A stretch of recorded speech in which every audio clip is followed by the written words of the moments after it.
Hello दोस्तों, मेरे प्यारे बच्चों, आप सभी को सजय क्लासेस में फिर से स्वागत है। आज हम लोग एक बहुत ही महत्वपूर्ण संगठन के बारे में बात करेंगे जिसका नाम है क्या, आसियान। ये मोस्ट इम्पॉर्टेंट एक टॉपिक है और ये अक्सर इससे क्वेश्चन आपको कंपटीशन में देखने को मिलता है। तो आज एक जो पढ़ने जा रहे हैं जिसका नाम क्या है, आसियान। ठीक है, आसियान का जो फुल फॉर्म पूछता है तो अक्सर पूछा जाता है आसियान का फुल फॉर्म क्या होता है, तो association of south east Asian Nations. ठीक है, फिर से देखिए, ए फॉर एसोसिएशन ऑफ, अपने से बोलना है, और साउथ ईस्ट एशियन नेशंस। ठीक है, अगर हिंदी से बात करते हैं तो इसको हम लोग क्या कर सकते हैं कि जो दक्षिण हो गया, दक्षिण पूर्वी, दक्षिण पूर्वी जो राष्ट्रों का एक संगठन। ठीक है, इसको सिंपली से हम लोग बात करेंगे, ये आसियान है। अब आते हैं कि आसियान में कौन कौन से कंट्री हैं, क्या क्या इसका भूमिका है, क्या क्या उद्देश्य है, क्या क्या इसका योगदान है, किस क्षेत्र में काम करती है और कौन कौन से इसके विचार मिलते जुलते हैं, सब इस वीडियो में हम लोग देखेंगे। तो आते हैं सीधे एक एक करके बात करते हैं। सबसे पहले हम लोग जानते हैं कि ये जो आपको दिख रहा है ये कहीं न कहीं एशियन कंट्री का मैप है, और इससे पहले हम लोग ने वीडियो में एशियन कंट्री का याद करवा चुके हैं आपको, तो आपको आइडिया लग गया होगा कि हम लोग दक्षिणी भाग, एशिया के कौन से भाग में बात करेंगे, दक्षिणी भाग में। ठीक है, इससे पहले हम लोग सार्क कंट्री के बारे में बताया था, तो सार्क कंट्री में हम लोग कहाँ छोड़े थे, म्यांमार तक। म्यांमार के आगे जब हम लोग आएंगे तो वो हम लोग का पूरा किसके अंदर आ जाएगा, आसियान के अंदर। ठीक है, इसमें हम लोग कितने कंट्री आते हैं आगे जाके आपको पता चल जाएगा। तो ये जो हम लोग देख रहा होगा कि ये आपका किस चीज़ का आपका मैप है, तो ये एशियन कंट्री का। ठीक है, तो एशियन कंट्री में आप देखिएगा कि ये जो पोर्शन है, ये इधर वाला जो पोर्शन है, यहाँ से हम लोग आएंगे कि ये जो म्यांमार वाला पोर्शन है, इधर से पूरा का पूरा यहाँ से लेके ये जो पोर्शन है इधर वाला हम लोग में बात करेंगे। ठीक है, ये क्या, तो आते हैं हम लोग एक एक करके जानते हैं कि कौन कौन सा देश जो है एशियन ग्रुप में आते हैं। तो एशियन ग्रुप में सबसे पहले आपको देखिएगा कि यहाँ से आपका यहाँ से छूट जाता है आपको ये यहाँ से, तो म्यांमार हो जाएगा।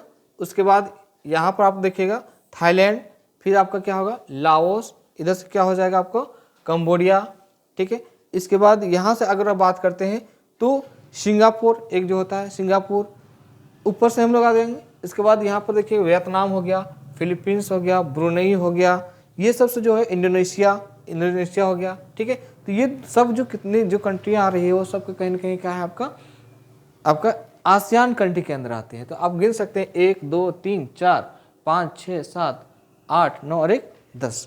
ठीक है, 10 जो कंट्री है आपको किसके अंदर आएगी, आसियान कंट्री के अंदर आएगी। अगर मैप से आप लोग ज़्यादा क्लियर करना चाहते हैं तो यहाँ से हम लोग आप कर सकते हैं, जो है या इस पोर्शन से आपको यहाँ से आपको आइडिया लग जाएगा कि जो म्यांमार है, म्यांमार के अंदर इधर आइएगा तो म्यांमार के इधर से आपको देखेगा थाईलैंड, लाओस, फिर कंबोडिया, वियतनाम, फिर इसके नीचे हम लोग जैसे याद करवाए थे मैप में, जैसे आप इसके नीचे आइएगा तो कहीं ना कहीं आपको बहुत बड़ा मिलेगा एक मलेशिया का एक पोर्शन में क्या था, सिंगापुर था। इधर से क्या आपको मिलेगा, ब्रुनेई मिलेगा, और इसके नीचे बहुत बड़ा एक इस्लामिक कंट्री है जिसका नाम क्या है, इंडोनेशिया, और यहाँ से आपका क्या हो गया, फिलीपींस। ठीक है, इतनी जो कंट्री है वो कहीं ना कहीं आपको किसके अंदर आता है, आसियान कंट्री के अंदर है, जिसका नाम आप भली भांति जा सकते हैं।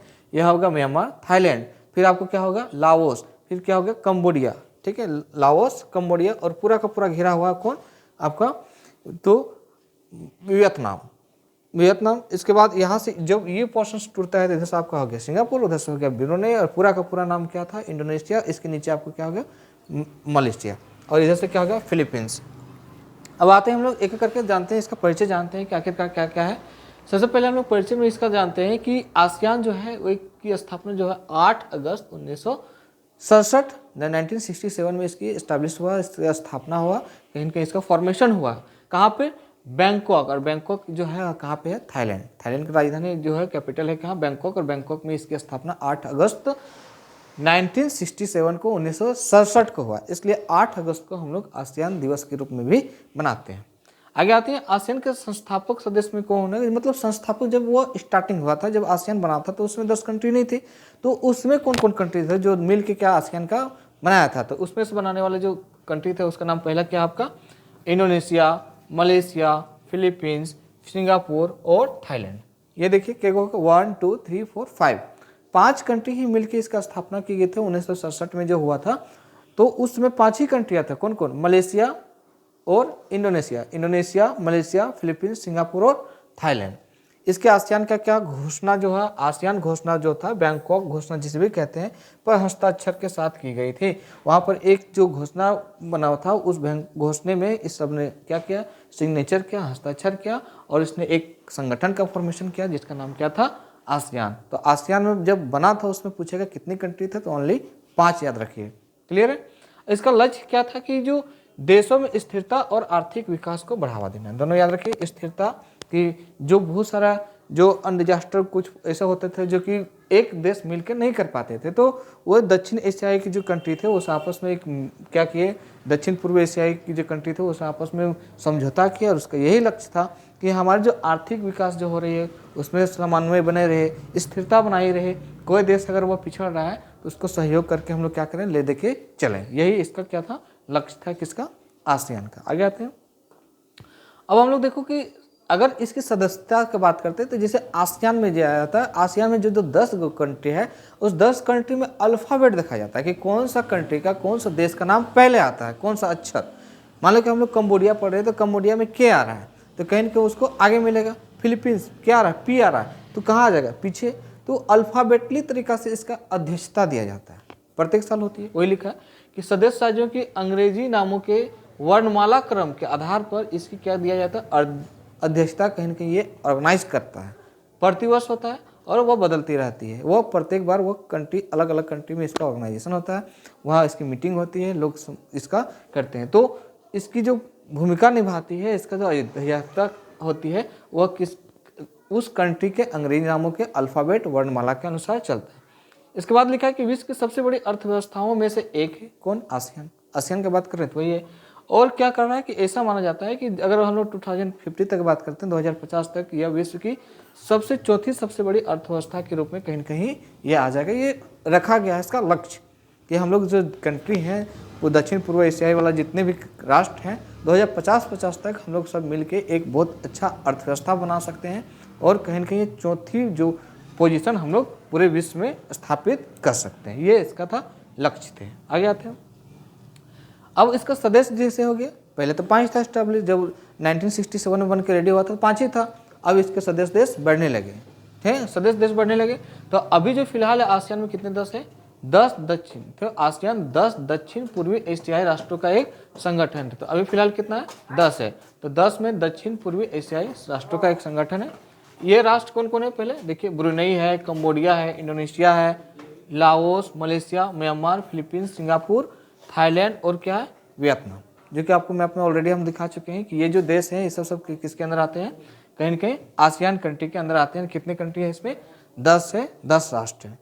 अब हम लोग आगे देखिए, यहाँ इमेज को देख सकते हैं कि इसमें 10 कंट्री है, कौन कौन है। तो अब अगर हम लोग इमेज के साथ देखा जाए, उसका जो फ्लैग जो दिखाया गया, झंडा दिखाया गया, उसको भी हम लोग अनुमान रख सकते हैं। आप किसी भी इमेज को हम लोग उठा सकते हैं। जैसे कि मान लो कि आसियान में 10 कंट्री में देखिए, आपका ब्रुनेई हो गया, ये क्या हो गया, मलेशिया हो गया, Singapore, Thailand, Cambodia, Indonesia, Myanmar, Laos, Vietnam और फिलीपींस। ये आपको आसियान के 10 कंट्री आपको यहाँ पर देखने को मिल गया।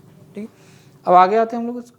अब यहाँ पर देखिए कि इन 3 स्तंभों पर काम करता है आसियान। क्या इसका स्तंभ है, किन किन मुद्दों पर ये काम ज़्यादा करता है। तो सबसे ज़्यादा 3 जो है ये 3 स्तंभों की बात करता है। पहला क्या है, आसियान आर्थिक समुदाय है। पहला बोलता है कि आसियान जो है एक आर्थिक समुदाय, कहीं कहीं इसका इकोनॉमिकल प्रोसेस जो इकोनॉमिक होता है उसका एक बहुत बड़ा समुदाय, क्योंकि कहीं कहीं अपने अर्थव्यवस्था को बढ़ाने का काम करती है। दूसरा बोल रहा है आसियान जो है एक राजनीतिक सुरक्षा समुदाय है। दूसरा जो है इसका स्तंभ किस पर काम करती है, आसने जो है राजनीतिक सुरक्षा, कि यहाँ की जो पॉलिटिकल इशू को लेके उसका सुरक्षा का भी एक समुदाय है कौन, आसियान। तीसरा बोल रहा है कि आसियान जो है सामाजिक सांस्कृतिक समुदाय है, कि आसियान जो है ये सोशल के साथ साथ जो यहाँ कल्चरल सांस्कृतिक जो है उसका भी एक समुदाय के रूप में काम करती है। तो ये 3 चीज़ याद रखिएगा, पहला आपको आर्थिक, फिर राजनीतिक सुरक्षा और सामाजिक और सांस्कृतिक जो है समुदाय के रूप में ये काम करती है कौन, आसियान। आगे आते हैं हम लोग। अब इसका आसियान का उद्देश्य क्या है। अब हम लोग उद्देश्य जानते हैं। तो आसियान यानी क्या आ गया, पहले बताएं, दक्षिण पूर्व एशियाई देशों का एक समूह है। इसलिए स्थापित किया गया ताकि इस संगठन में शामिल देशों के बीच में क्या आ गया, आपसी तालमेल और शांति बनी रहे।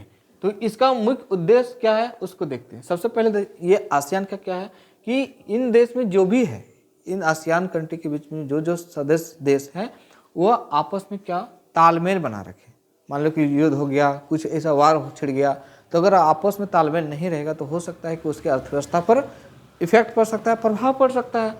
तो आपस में तालमेल बनाए रखें और शांति बना रखें, क्योंकि एक संगठन तभी बनता है, घर में भी अगर परिवार के सदस्य हम लोग एक साथ मिलकर रहेंगे तो कहीं ना कहीं वो शांति बनाए रखे, तालमेल बना रहता है, ताकि उसमें जो एक प्रकार का आपस में भाईचारा का रूप बना रहा। तो उसी प्रकार यहाँ भी एक प्रकार का ग्रुप है और उसमें तालमेल और शांति बनाए रखने का एक पहला इसका उद्देश्य था, किसका, आसियान का। आसियान द्वारा सदस्य देश, अगला जो है, आसियान द्वारा सदस्य देशों के बीच एकता कायम रखने का प्रयास किया जाता है, जिससे कि सभी सदस्य देश एक दूसरे के विकास में क्या हो सके, सहयोग हो सके। अब देखिए यहाँ पर क्या सेकंड क्या बोल रहा है, दूसरा उद्देश्य क्या है कि आसियान जो भी उसके बीच में जो देश है वह क्या करते हैं, आपस में एकता कायम करके रखे। एकता मतलब अगर एकता रहेगा तो हो सकता है कि अन्य संगठन या अन्य ऐसे जो पावरफुल कंट्रियां जो होती है, जो कि कहीं ना कहीं जो निम्न किस्म के, जो कम जो डेवलप वाला कंट्री होता है, उस पर दबाव देने की कोशिश करता है। अकेले मान लो कि कोई ऐसा कंट्री जो कि अपने पास उतना पावरफुल उसका नहीं है, उतना उसके पास क्षमता नहीं है, तो ग्रुप बना कर रहेगा, तो उससे क्या होगा कि कोई ऐसा कंट्री जो उस पर दबाव डालना चाहेगा तो वो सब कंट्री मिल के उसका मुकाबला कर सके। तो वही आपस में एकता कायम करने का प्रयास करता है। और क्या करता है कि सब मिल के कहीं ना कहीं अपना विकास पर जोर देता है कि हम कैसे डेवलपमेंट करें, हर देश अपने मिल मिलकर डेवलपमेंट, ये भी उद्देश्य था आसियान का। तीसरा क्या बोल रहा है कि आसियान का मुख्य उद्देश्य सभी देशों के बीच में आर्थिक सहायता और सहयोग की भावना पैदा करना है।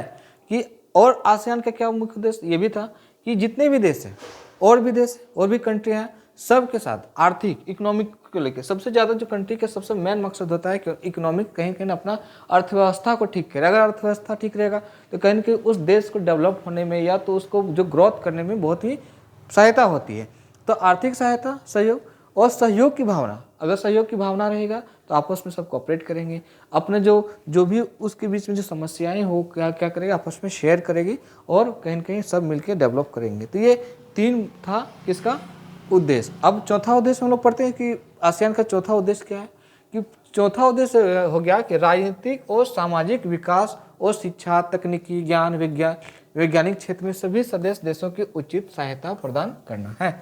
अब देखो यहाँ की बात करते हैं, आपका फोर्थ उद्देश्य था आसियान का कि यहाँ के जो राजनीतिक या पॉलिटिकल इशू के लेकर हो, चाहे वह सोशल विकास, जो सामाजिक विकास की बात करते हैं, शिक्षा का बात हो, टेक्नोलॉजी तकनीकी की बात हो, या जो भी वैज्ञानिक क्षेत्र में जो साइंटिफिक एरिया है उसकी बात करते हैं, सब में जो है ये अपनी में सभी सदस्य देशों की उचित सहायता प्रदान करना है कि हर क्षेत्र में, इन जितने क्षेत्र बताएं उसमें आपस में क्या होगा कि सहायता प्रदान करता है, ताकि वो और ज़्यादा रिसर्च कर सके, टेक्नोलॉजी को और ज़्यादा बढ़ा सके।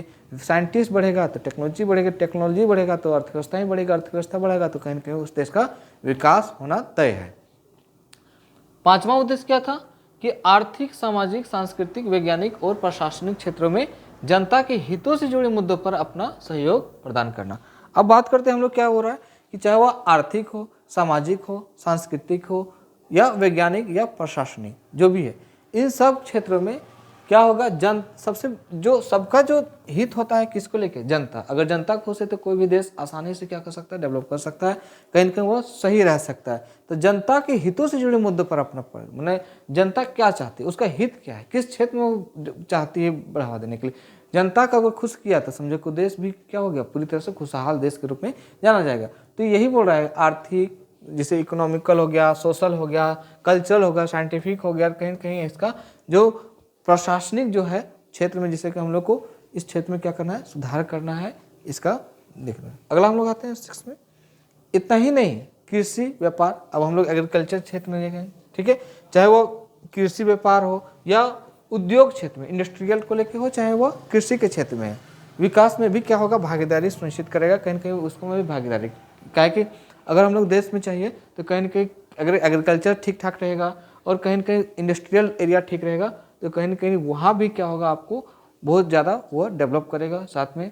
और क्या, लोगों के जीवन स्तर में सुधार हेतु अपना सहयोग प्रदान करना, बहुत इंपॉर्टेंट ये भी कि इसका मुख्य उद्देश्य था कि किस क्षेत्र में, 2 क्षेत्र याद रखें, एक कृषि क्षेत्र और एक क्या हो गया, उद्योग क्षेत्र में, इसमें विकास करना है, ताकि क्या हो सके कि वहाँ के लोगों को जीवन है, क्योंकि अगर इन दोनों के क्षेत्र में अगर विकास हो गया तो लोगों का जीवन बेहतर होना तय है। तो जीवन स्तर में भी क्या होगा, सुधार होगा। और सुधार होने के लिए सब आपस में जितने भी 10 कंट्री हैं वो आपस में इन क्षेत्र में और ज़्यादा बढ़ावा देंगे, उन क्षेत्र के बारे में सोचेंगे। ये उद्देश्य था किसका, आसियान को। तो ये 6 उद्देश्य प्रमुख पूछा जाता है। तो एक बार इसको पॉज करके या तो फिर आपको इसको जो है कहीं ना कहीं स्क्रीनशॉट लेके आप पहले इसको पूरी तरह से क्या कीजिएगा, 6 उद्देश्य को 2 बार या 3 बार बढ़िया से इसको पढ़ लीजिएगा किस किस चीज़ में। क्योंकि जब हम लोग PCS वगैरह का एग्जाम लिखते हैं तो इसमें आता है आसियान का क्या क्या उद्देश्य है, ठीक है। या तो फिर नॉर्मल भी आप कहीं इंटरव्यू वगैरह में जो होता है तो उस समय आपको डिस्क्रिप्टिव के रूप में लिखने को आ जाता है। तो आपको 3 उद्देश्य यहाँ से हो गए और 3 यहाँ से हो गए। ये 6 उद्देश्य था किसका, आसियान का। तो आज हम लोग इस वीडियो में पूरा आसियान के बारे में डिटेल्स जाना, आसियान कैसा उसका फॉर्मेशन हुआ, कैसे हुआ, उसका निर्माण हुआ, कब हुआ, कौन कौन से देश इसके सदस्य हैं, क्या इसका उद्देश्य है, पूरा का पूरा डिटेल आप इस वीडियो में आप आसियान के बारे में जानेंगे। तो हम लोग मिलते हैं हम लोग नेक्स्ट वीडियो में, और उसमें आपको एक कुछ नए टॉपिक के बारे में बताएंगे, नए या तो संगठन के बारे में या कुछ ऐसी चीज़ जो कि आपको ज्ञान से पूरा भरपूर हो। तो आप हमारे चैनल के साथ बने रहिए, सर जी क्लासेस के साथ। मिलते हैं हम लोग नेक्स्ट वीडियो में, तब तक thank you, take care, bye bye.